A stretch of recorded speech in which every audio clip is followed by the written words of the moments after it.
सरकार को बर्खास्त करो, मोदी सरकार तुम होश में आओ, मोदी सरकार तुम होश में आओ, मोदी सरकार तुम होश में आओ। इनकलाब जिंदाबाद, इनकलाब।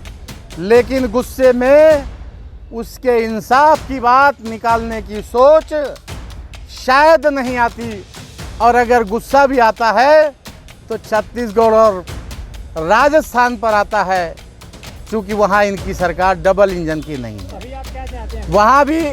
वहाँ भी ये राजनीति से बाज नहीं आ रहे हैं। ऐसे समय पे कम से कम राजनीति ना करके मानवता की बात करना चाहिए था।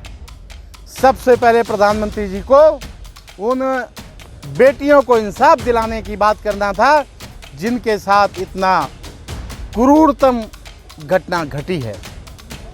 ऐसे में पूरे देश में अगर ये माहौल पैदा हुआ है तो हम ये मानते हैं कि हमारे देश की सरकार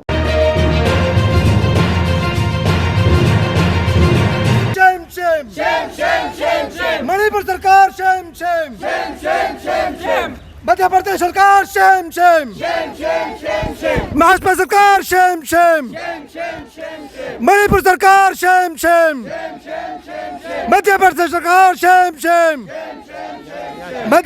मध्य प्रदेश सरकार शेम शेम। मोदी तेरी गुंडागर्दी नहीं चलेगी, नहीं चलेगी, नहीं चलेगी, मोदी तेरी गुंडागर्दी नहीं चलेगी, नहीं चलेगी, मोदी तेरी गुंडागर्दी नहीं चलेगी, नहीं चलेगी। एसडीपीआई जिंदाबाद, एसडीपीआई जिंदाबाद। एसडीपीआई का नारा है, हर मजलूम हमारा है, हर मजलूम हमारा है। मोदी सरकार होश में हो, होश में हो, होश में हो, होश में हो।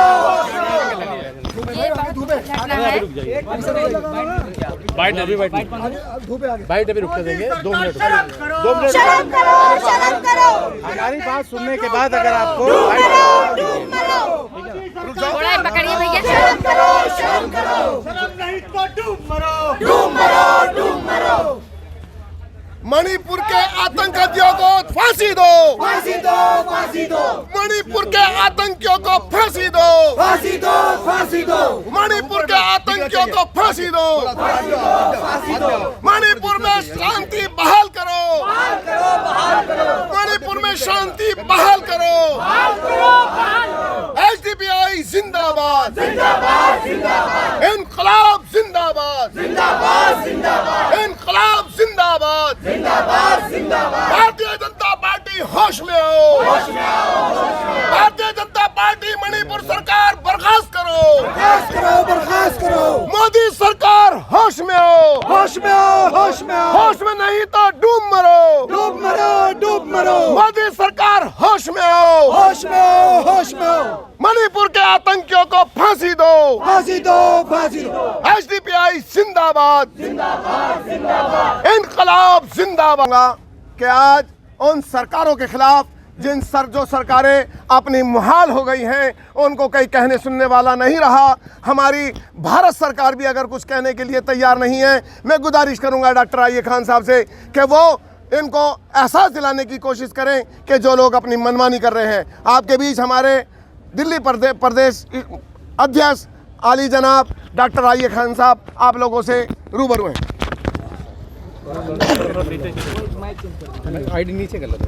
आज जंतर मंतर पर इस प्रदर्शन में आए हुए तमाम साथियों का स्वागत सम्मान करते हुए, आपके गुस्से का ख्याल रखते हुए, आप तमाम वो साथी जो देश में मानवता का एक संदेश देना चाहते हैं,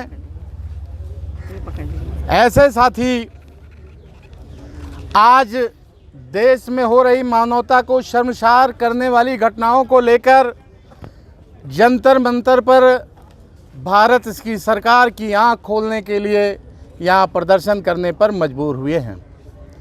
साथियों, देश की आज़ादी के 75 साल में जब हम भारत की आज़ादी का अमृतोत्सव मना रहे हैं, ऐसे समय में आज भी किसी दलित को घोड़ी पर चढ़ने पर मार दिया जाता है, किसी को मूछ रखने पर मार दिया जाता है, किसी को दरवाजे पर चप्पल पहनकर निकल जाने पर उसे प्रताड़ित किया जाता है, यातनाएं की जाती हैं और अपने पैरों पर थूक के उसे चटवाया जाता है।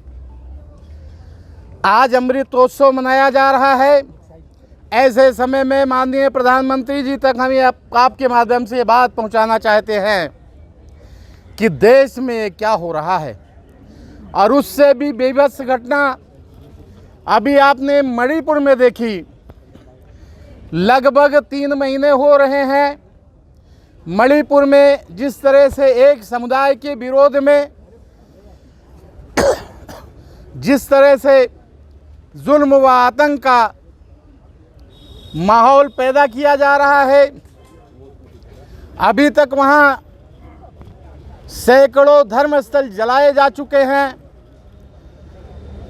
सैकड़ों लोगों की जानें जा चुकी हैं। और उसमें भी एक सबसे शर्मसार करने वाली बात जो सबके दिल को दहला देती है, लेकिन पता नहीं हमारे देश के प्रधानमंत्री महोदय को गुस्सा तो आता है, लेकिन गुस्से में उसके इंसाफ की बात निकालने की सोच शायद नहीं आती। और अगर गुस्सा भी आता है तो छत्तीसगढ़ और राजस्थान पर आता है, चूँकि वहाँ इनकी सरकार डबल इंजन की नहीं है। अभी आप क्या चाहते हैं? वहाँ भी ये राजनीति से बाज नहीं आ रहे हैं। ऐसे समय पे कम से कम राजनीति ना करके मानवता की बात करना चाहिए था। सबसे पहले प्रधानमंत्री जी को उन बेटियों को इंसाफ दिलाने की बात करना था जिनके साथ इतना क्रूरतम घटना घटी है।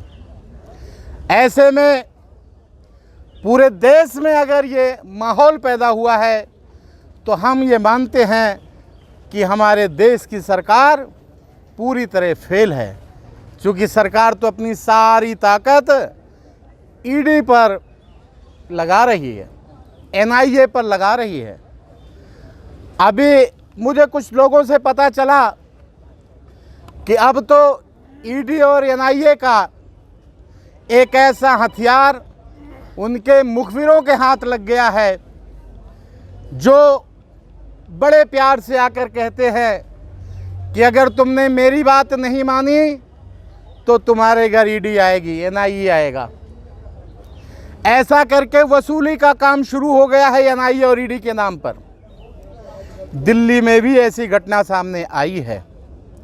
ज़रूरत पड़ेगी तो उसे सामने भी लाया जाएगा। मैं देश की सरकार से